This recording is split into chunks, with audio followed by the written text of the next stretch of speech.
Halo guysku, Bang Tusa update di sini. Selamat datang dan selamat bergabung saya ucapkan. Kali ini kembali ke dalam parade IPO Januari 2024 ya guys ya. Nah, total sementara guys sudah ada 6 saham IPO yang akan masuk ke Bursa Efek Indonesia ya guys ya. Nah, ini semuanya itu listingnya itu di Januari 2024 teman-teman ya, tetapi sudah memulai masa penawaran awal atau book building di Desember 2023 ini. Seperti itu guys ya. Nah, mudah-mudahan di 2024 ini teman-teman kita cuan ya teman-teman, baik dari saham-saham yang sudah lama ataupun saham-saham IPO. Seperti itu guys ya. Nah, langsung saja guys, kali ini kita kedatangan sebuah perusahaan ya yang akan melantai di Bursa Efek Indonesia, yang akan kita bahas prospektusnya sebentar lagi teman-teman ya. Nah, kali ini kita kedatangan PT Citra Nusantara Gemilang Tbk ya teman-teman, atau kode sahamnya itu CGAS teman-teman ya. Sektornya itu ada di sektor energi. Periode book building ada di tanggal 14 sampai 19 Desember 2023. Rentang harga ada di 284 sampai 338 rupiah per lembar saham, dengan jumlah saham yang ditawarkan sebanyak 5.314.290 lot teman-teman. Seperti itu ya. Nah, seperti biasa guys, kita akan kupas ya apakah IPO ini menarik atau tidak ya, dari segi underwriter, struktur IPO, penggunaan dana IPO, laporan keuangan, valuasi, dan lain-lain teman-teman. Seperti itu ya. Tak bosan saya ingatkan, disclaimer, video ini saya buat sebagai media informasi dan edukasi kepada teman-teman, juga sebagai bahan pertimbangan apakah nantinya akan ikut IPO-nya si CGAS ini sebagai IPO hunter, atau mungkin malah memilih untuk menjadi investor dengan jangka waktu yang cukup lama di perusahaan ini. Seperti itu, tidak ada ajakan paksaan apalagi ancaman untuk membeli saham-saham tertentu. Semua yang saya sampaikan bersumber dari prospektus perusahaan ya guys ya. Dan tak lupa juga guys, selalu saya ingatkan untuk subscribe dan follow akun Bang Tusa Update untuk update mengenai saham-saham IPO. Seperti itu guys ya. Oke, kita seperti biasa ya guys, kita kupas singkat dulu mengenai perusahaan ini ya guys ya. Jadi, perseroan berkedudukan di Kabupaten Bekasi, didirikan berdasarkan akta pendirian pada tanggal 21 Desember 2005, kemudian dirubah dengan akta perubahan di 11 September 2006. Perseroan dikenal sebagai pelopor yang memfokus pada pengembangan gas alam terkompresi atau compressed natural gas yang disingkat dengan CNG teman-teman. Seperti itu, melalui perdagangan dan distribusi menggunakan moda transportasi ke daerah-daerah yang belum terjangkau oleh pipa gas. Nah, gas CNG ini digunakan untuk keperluan industri, transportasi, perumahan, dan pembangkit listrik yang menggunakan gas sebagai sumber energinya atau PLTG teman-teman. Seperti itu ya. Nah, ini menurut saya cukup menarik ya teman-teman, karena digunakan untuk transportasi juga ternyata teman-teman ya. Dan di Indonesia ini sepertinya sudah mulai ada kendaraan yang menggunakan tenaga gas ya, tapi mungkin belum terlalu banyak dan belum diproduksi secara massal. Seperti itu guys. Jaringan distribusi perseroan dan anak usahanya telah menjangkau berbagai wilayah di Indonesia. Ada di Palembang, Cikarang, Grobogan, dan juga Sidoarjo. Nah, perseroan akan memperluas cakupan layanan dengan mengarahkan pengembangan bisnis ke arah perdagangan LNG atau liquefied natural gas untuk rencana berkembang dan bertumbuh. Seperti itu guys ya. Nah, untuk yang sering kita pakai sehari-hari ya teman-teman, itu ada dua jenis gas ya. Yang pertama itu ada liquefied petroleum gas atau LPG. Nah, ini merupakan olahan dari minyak bumi ya guys ya. Kemudian untuk LNG atau liquefied natural gas ini merupakan produk olahan dari gas alam. Seperti itu guys ya. Nah, bedanya apa Bang? Bedanya adalah kalau LPG itu memiliki massa yang lebih berat teman-teman dibanding udara normal. Nah, sedangkan LEG itu jauh lebih ringan ya teman-teman dari udara normal. Nah, kalau proyek ini jadi teman-teman ya, jadi maka si CGAS ini itu bisnisnya nanti juga akan mirip dengan si Humi. Humi itu juga ada perdagangan liquid natural gas atau LNG teman-teman ya. Tapi si Humi itu berfokus ke pasar mancanegara atau luar negeri, seperti itu guys ya. Nah itu sedikit perkenalan ya dari si Cegaz ini teman-teman ya. Kita langsung saja akan masuk ke pembahasan prospektus dari Cegaz ya. Saksikan video saya sampai selesai. Ayo. Nah, informasi pertama teman-teman yaitu ada informasi mengenai jadwal IPO ya, teman-teman. Akan memulai masa offering itu pada tanggal 2 sampai 4 Januari 2024 dan akan listing di Bursa Efek Indonesia pada tanggal 8 Januari 2024, teman-teman. Dengan penjamin emisi atau underwriter itu sebagai berikut. Nah, ini adalah PT Pilar Mas ya, PT Pilar Mas Investindo Sekuritas. Nah, ini kalau secara historis dan juga track record ini belum pernah mengawal saham IPO periode 2 sampai 3 tahun ke belakang, teman-teman ya. Ini saya sudah cari belum nemu guys ya. Untuk saham IPO yang dikawal Pilar Mas atau kode brokernya PO.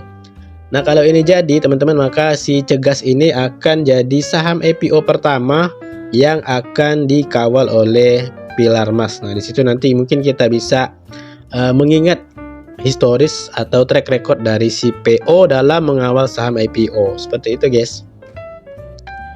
Nah, kemudian kita lanjut di sini, guys, mengenai struktur IPO ya.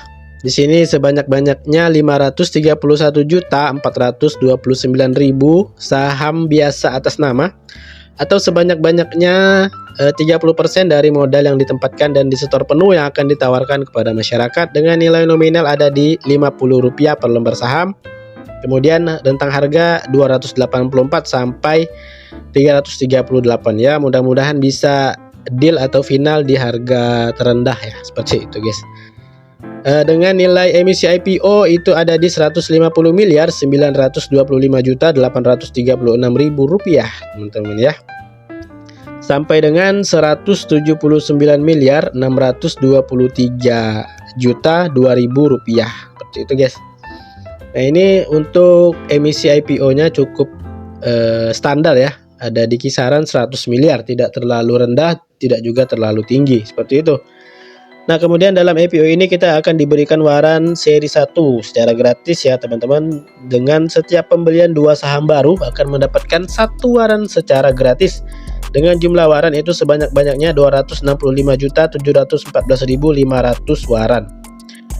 Dengan nilai pelaksanaan waran itu ada di Rp306, teman-teman ya. Nah, ini biasanya kalau diinfokan seperti ini, biasanya perusahaannya yakin bahwa harga sahamnya akan naik atau paling tidak mendekati harga penembusan waran. Seperti itu, guys ya. Nah, kemudian nilai pelaksanaan warannya itu ada di Rp81.308.637.000. Seperti itu, guys. Kita lanjut masuk ke penggunaan dana IPO ya, teman-teman. Nah, seluruh dana yang diperoleh dari hasil penawaran umum setelah dikurangi biaya emisi itu akan digunakan perseroan dengan rincian sebagai berikut. Nah, tujuan dana IPO-nya ada 2 ya, teman-teman. Nah, ini menurut saya juga menarik ya. Yang pertama sekitar 90% akan digunakan untuk capex, teman-teman, atau pembayaran dalam rangka pembangunan LNG station. Kemudian sisanya sekitar 10% itu akan digunakan untuk modal kerja perseroan, teman-teman ya. Kemudian dana yang diperoleh dari hasil waran juga dilaksanakan untuk modal kerja perusahaan. Seperti itu, guys. Nah, ini penggunaan dana IPO-nya menurut saya bagus ya, teman-teman, digunakan seluruhnya untuk ekspansi dan juga modal kerja dari perusahaan. Tidak ada yang digunakan untuk bayar utang. Aman nih, guys. Nah, kita lihat di sini adalah struktur permodalan. Ya, jadi didominasi atau seluruhnya dipegang oleh perseroan, teman-teman ya, atau perusahaan. Tidak ada yang dipegang oleh individual atau perorangan. Seperti itu. Oke, guys, kemudian di sini ada lockup ya, teman-teman.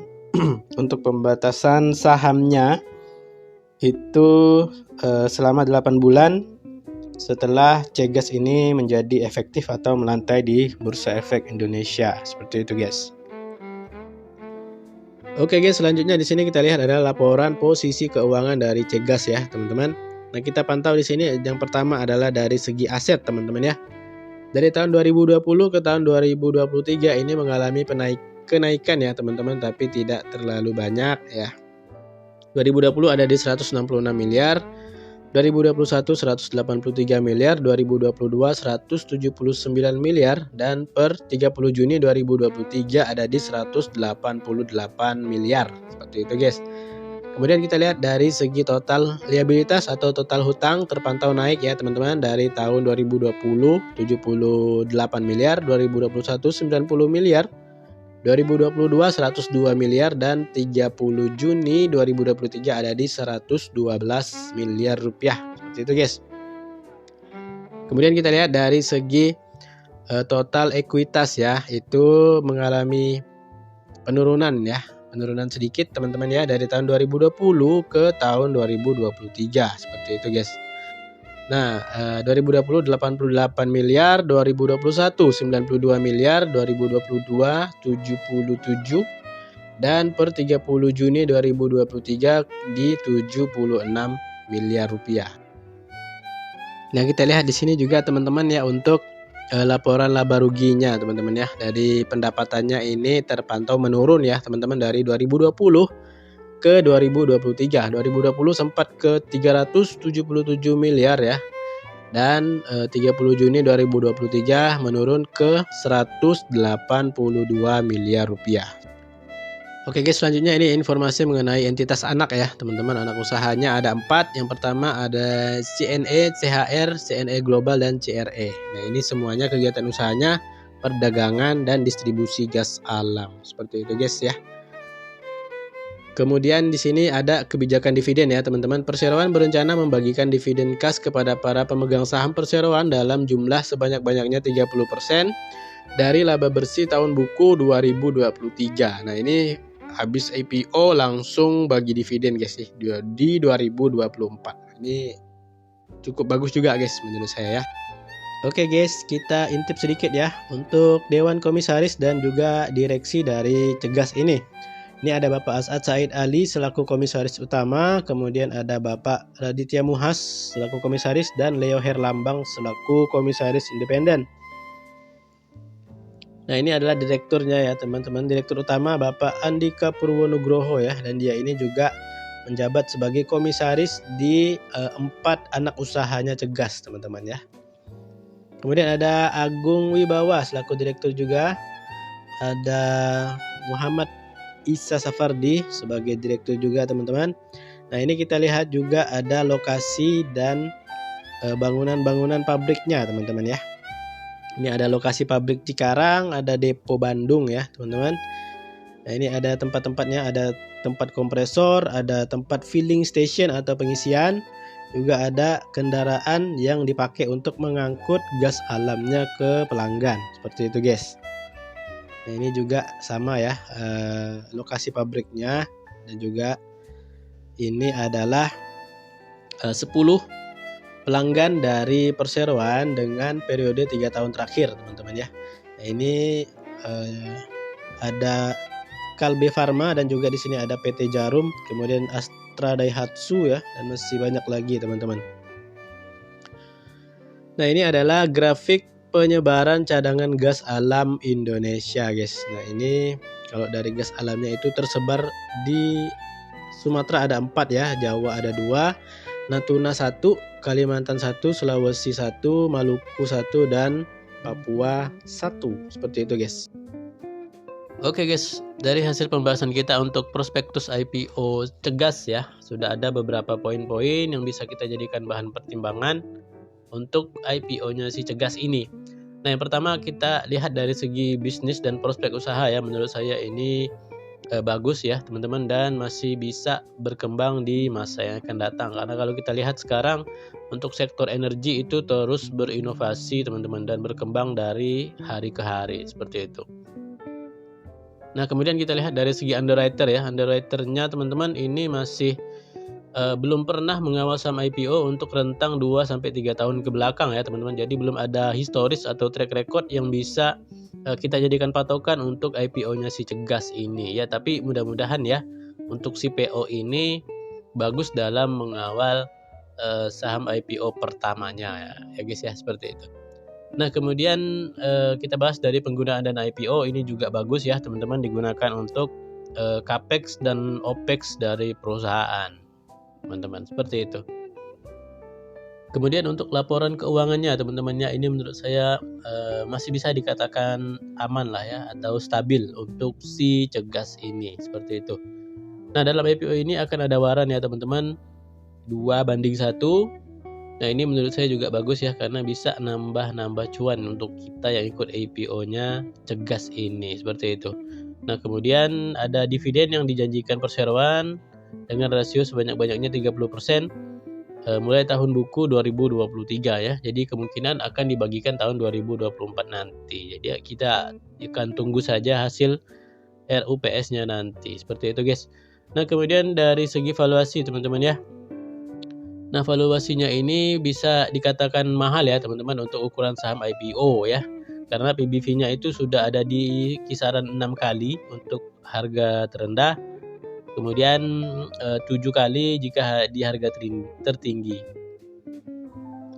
Nah, untuk pair-nya sendiri itu teman-teman ada di 54 kali ya teman-teman jika listing di harga terendah, dan 64 kali jika listing di harga tertingginya. Oke guys, cukup sekian pembahasan kita di prospektus IPO saham Cegas ya teman-teman. Bagi teman-teman yang ingin ikut, pastikan dengan profil resiko masing-masing dan money management masing-masing. Mohon maaf atas segala kekurangan. Mudah-mudahan apa yang saya sampaikan di sini bermanfaat ya. Dan sampai bertemu kembali ke dalam pembahasan IPO selanjutnya teman-teman.